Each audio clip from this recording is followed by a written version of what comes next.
Olá, vamos começar mais uma aula do nosso curso de Introdução à Física Atômica. Hoje nós vamos falar do sistema de dois níveis.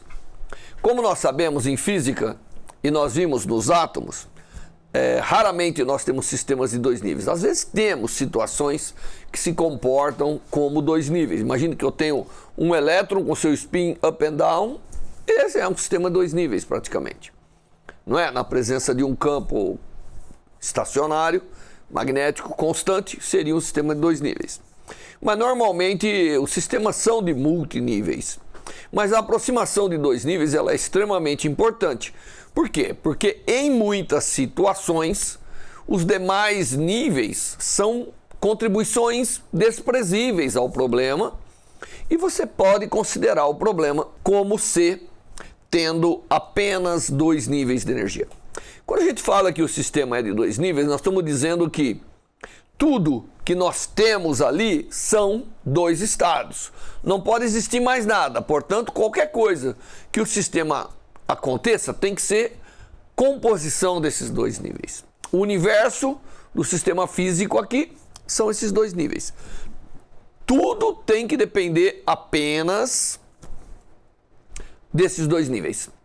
E, obviamente, nós acabamos de falar sobre as regras de seleção, né, da interação eletromagnética, e nós vamos então, lá nós consideramos a soma de todos os níveis, lembra?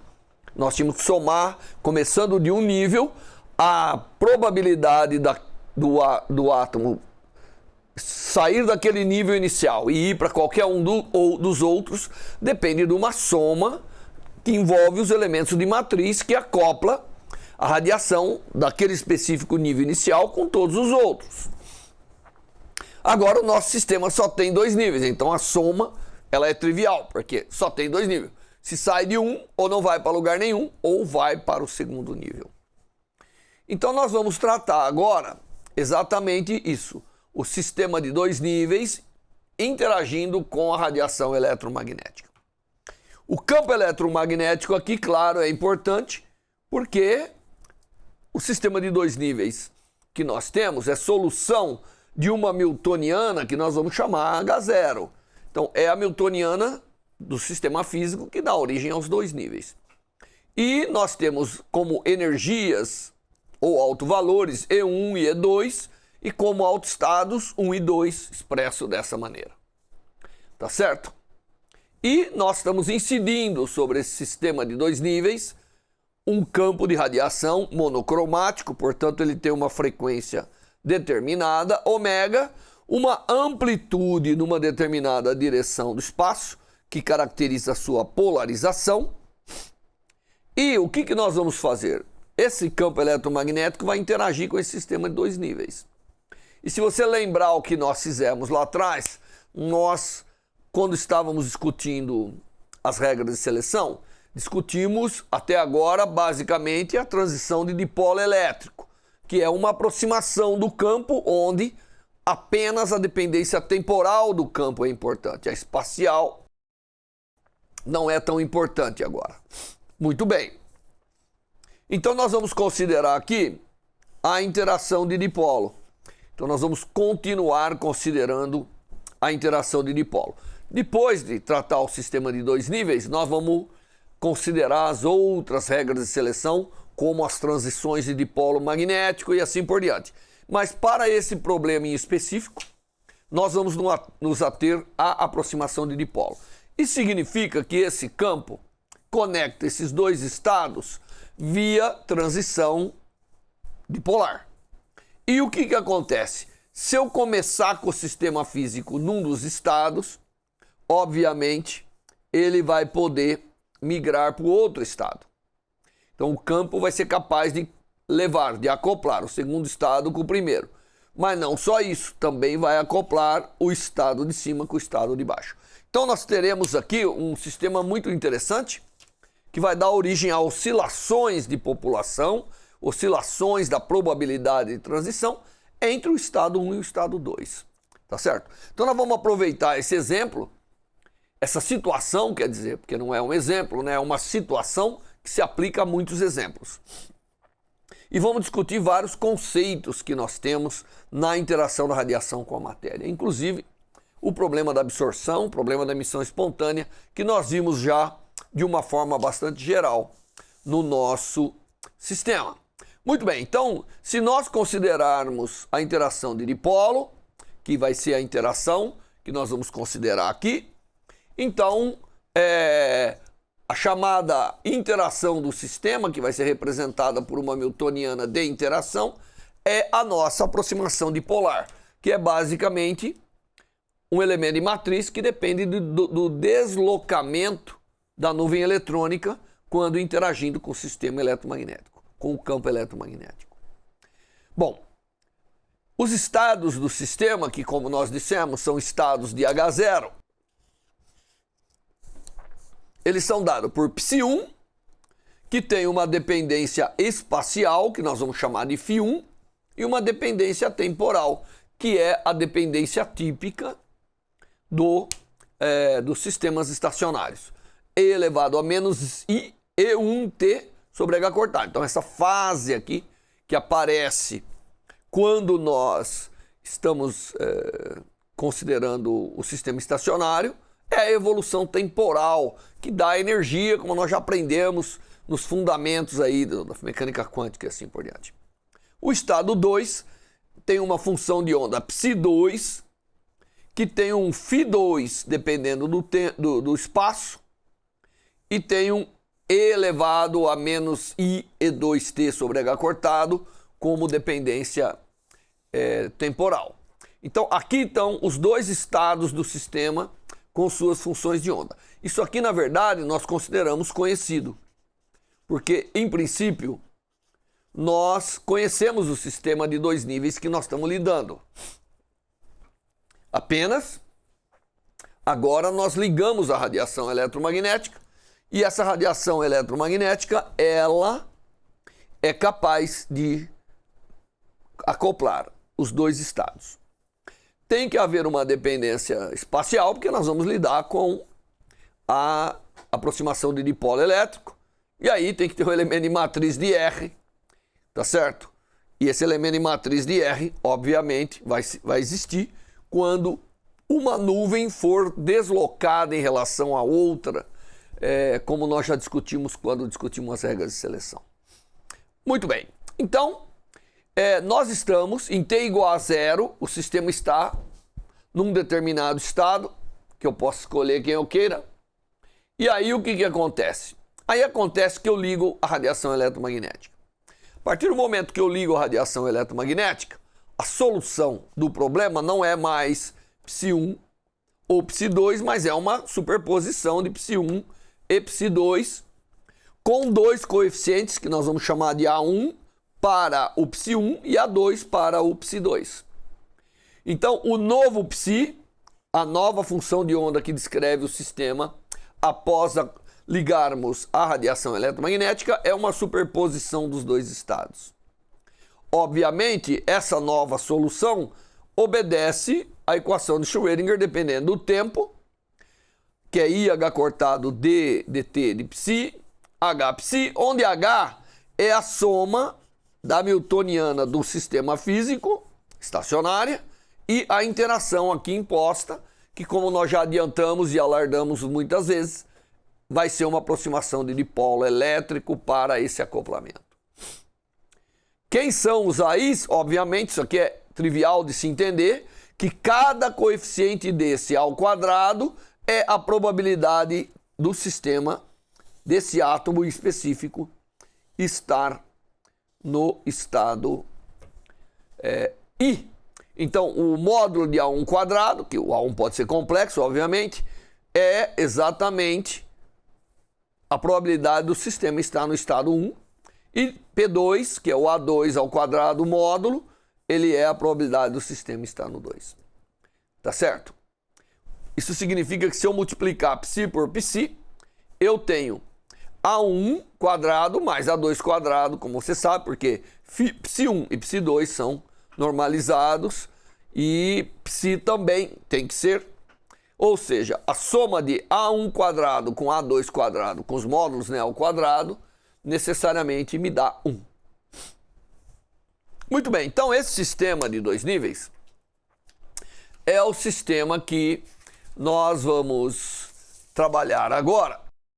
E aí o que nós vamos fazer simplesmente é pegar essa solução aqui, psi, e vamos colocar essa solução psi na equação dependendo do tempo.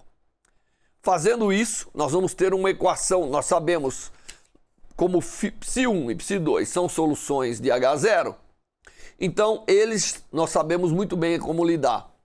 Nós vamos obter, fazendo isso, equações horárias, equações dependendo do tempo, para a variação dos coeficientes A1 e A2. É isso que nós vamos fazer.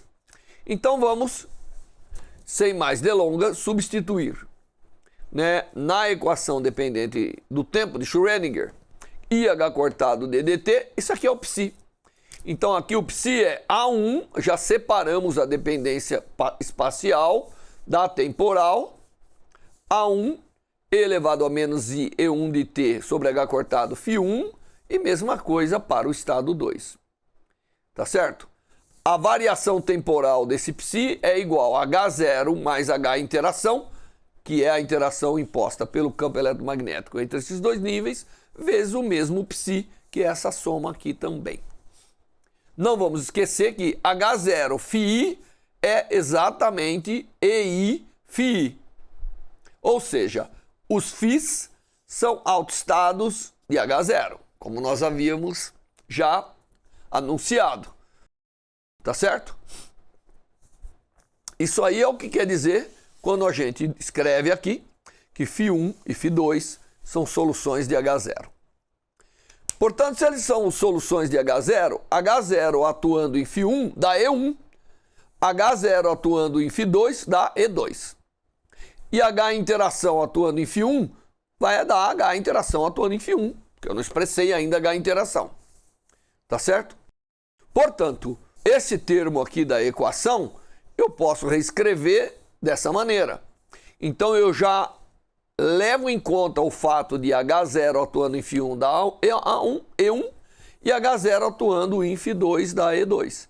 E mantenho o termo da interação. Então, isso que você está vendo aqui é esse segundo termo da equação. Tá certo? Mas nós temos que tomar a derivada do primeiro termo. Então, vamos fazer isso. E vamos gerar a equação completa. A equação completa é IH cortado. Quando eu tomar a derivada de A1 e elevado a menos A1 e elevado a menos I E1 de t sobre H cortado φ1, φ1 não depende do tempo. Então eu tenho aqui dois termos para tomar a derivada. Isso vai dar a soma de dois termos. Então a equação completa, na verdade, ela gera IH cortado A1 ponto, que é a derivada de A1, e elevado todo o termo, menos IA1 vezes a derivada exponencial menos I, exponencial de menos I E1t sobre H cortado. A derivada dá esse termo que aparece aqui. Mesma coisa com A2. Aqui eu tenho o A2 ponto, que é a derivada do A2, e a hora que eu derivar esse termo, temporalmente, vai dar isso aqui, que é menos I A2 E2 sobre H cortado E elevado a menos I E2 de vezes t sobre H cortado φ2. E isso é igual àquele termo que nós expandimos, que sobrava ali a interação agindo sobre φ1 e a interação agindo sobre φ2, que ainda nós não definimos como são. Certo? Então essa é a equação que de alguma maneira me dá a evolução desse sistema.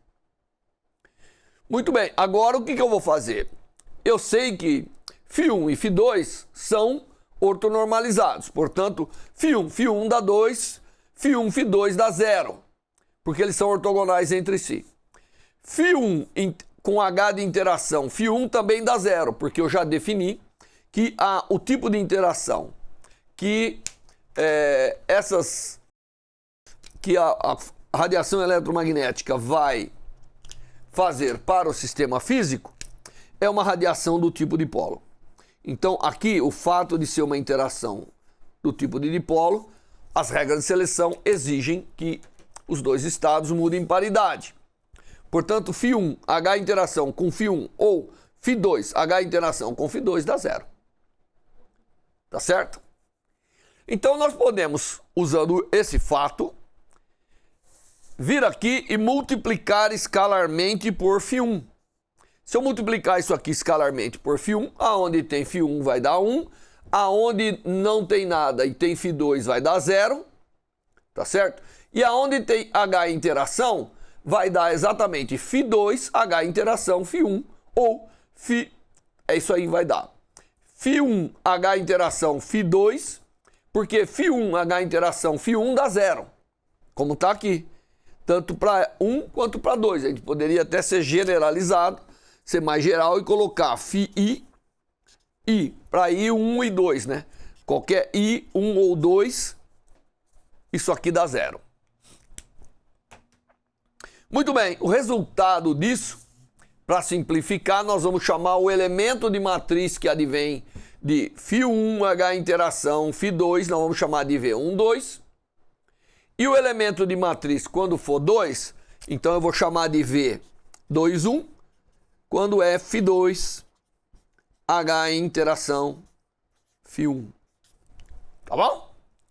Então, chamando esses elementos de matriz dessa maneira, eu sei que vai ser um momento de dipolo, a interação é E escalar D, né, ou menos D escalar o campo eletromagnético. Muito bem, essa equação aqui é a equação que nós obtemos, que vai ser um IH cortado A1 E elevado a menos I, né, mais isso é igual a A2 E elevado a V1, 2, porque os demais termos dá 0, obviamente, como nós falamos, e aí repete esse termo, cancela. Bom, então aqui nós obtemos uma equação, que é a equação que é a taxa de variação de A1, mas não podemos esquecer que ela está acoplada a A2. Eles estarão acoplados aí. Mas nós vamos fazer o seguinte agora. Nós vamos repetir, multiplicando, aquela lá nós multiplicamos escalarmente por φ1. Agora a gente multiplica escalarmente por φ2. Então tudo que nós obtemos para 1 nós vamos obter para 2. Porque o sistema é completamente simétrico. Então agora a equação que nós temos é que vai ser a mesma equação com A2. E o resultado dessa conta simples é que nós temos aqui como varia temporalmente os coeficientes A1 e A2. E você vê que são duas equações acopladas. E V1, 2 é o elemento de matriz, aparece aqui uma exponencial da diferença das energias, tá certo? Uma com sinal positivo, uma com sinal negativo. Lembre-se que V1, 2 é φ1 com a interação φ2 e V2, 1 é o elemento de matriz φ2, H interação φ1. Também eu já alertei que A1 ao quadrado e A2 ao quadrado representam as probabilidades, portanto nós temos uma condição extra a somar a essas equações, que é o quê? Que é que a soma de A2 e A1 ao quadrado tem que dar 1. Tá certo? Bom, até aqui eu não fiz eu não fiz nada na interação, mas agora eu vou lembrar que nós definimos que a interação é uma interação de dipolo, portanto, H interação é menos μ escalar o campo eletromagnético. Eu sei que lá atrás nós chamamos de D, mas aqui eu vou chamar de μ, porque nas notas de aula está também μ. E o V1, 2, então, obviamente, vai ser o elemento de matriz entre o estado 1 e 2. μ1 e μ2 é o elemento do dipolo. Tá, então quem que é μ1, 2? μ1, 2 é φ1, é o elemento de matriz que envolve φ1, μ, φ2. E quem que é μ2, 1? É o elemento de matriz que envolve φ2, μ, φ1. O campo eletromagnético, tradicionalmente, como eu falei que não dependemos aproximação de dipolo, só levamos em conta a parte temporal do campo, portanto é um E elevado a menos I ômega t e elevado a mais I e o seu complexo conjugado. Obviamente que, como o elemento de matriz φ2, μ, φ1 é o complexo conjugado de φ1, μ, φ2, então nós podemos escrever que μ2, 1 e μ1, 2, um é o complexo conjugado do outro.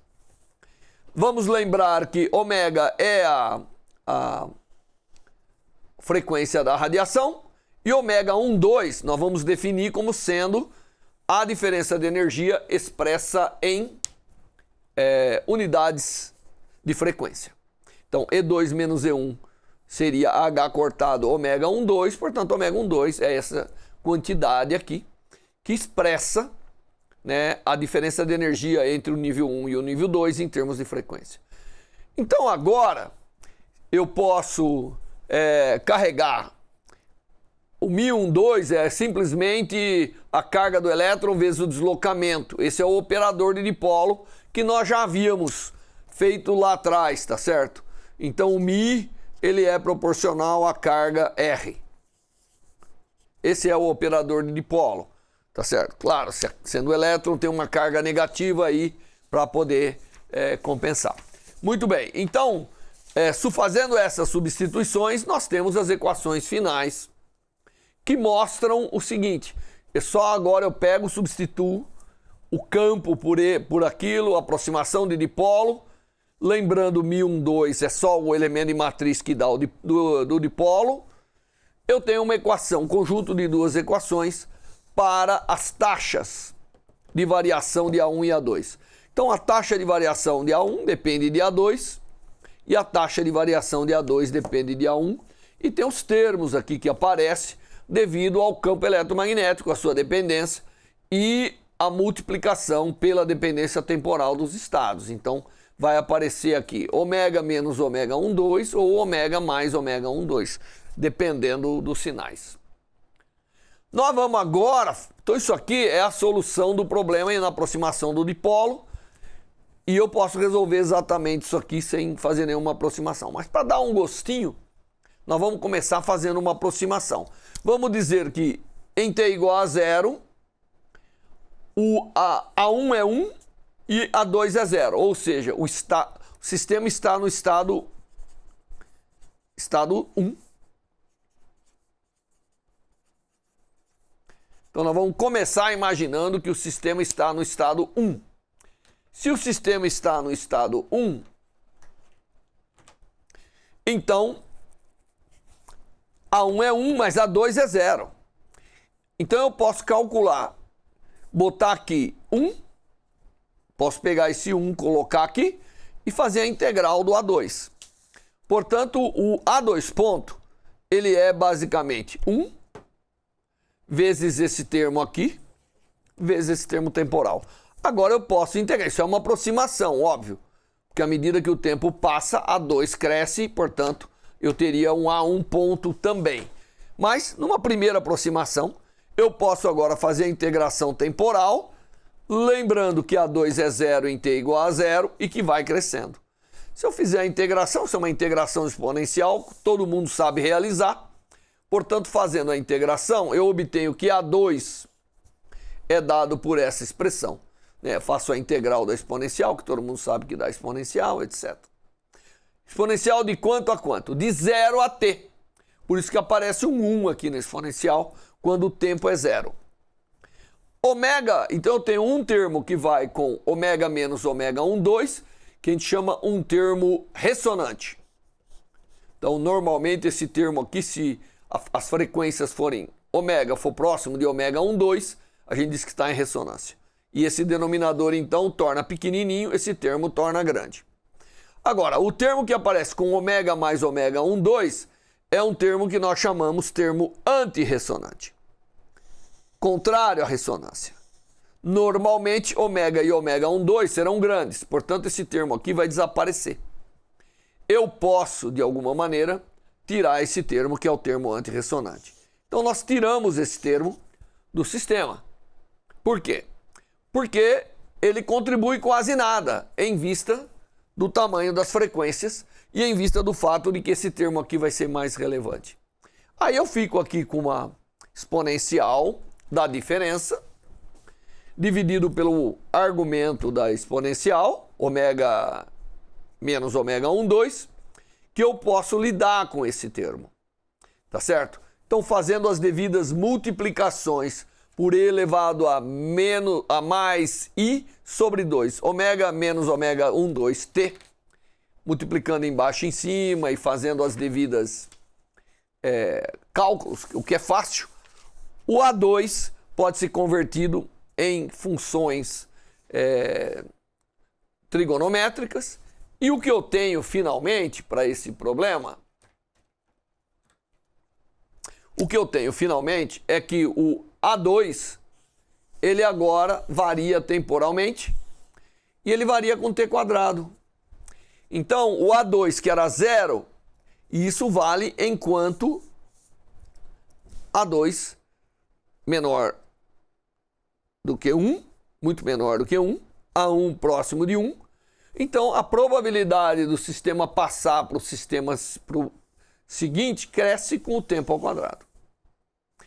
E se por acaso eu tiver ômega próximo de ômega 1, 2, eu tenho seno dividido pelo argumento para os dois indo a 0, e a gente sabe que isso aqui acaba indo para um número finito. Muito bem, então isso aqui é uma aproximação para você ver que quando você liga o campo, a probabilidade de transição vai crescendo com o tempo ao quadrado. Tá certo? Muito bem. Essa é a solução do sistema quando eu faço essas aproximações. Tá certo? Bom, mas nós não precisamos fazer essas aproximações. Nós podemos... Então aqui, se eu fosse fazer um gráfico, né? Se eu fosse fazer um gráfico, nós veríamos o A2 ao quadrado começar a crescer parabolicamente com o tempo. É isso que a gente vê nessa aproximação aqui.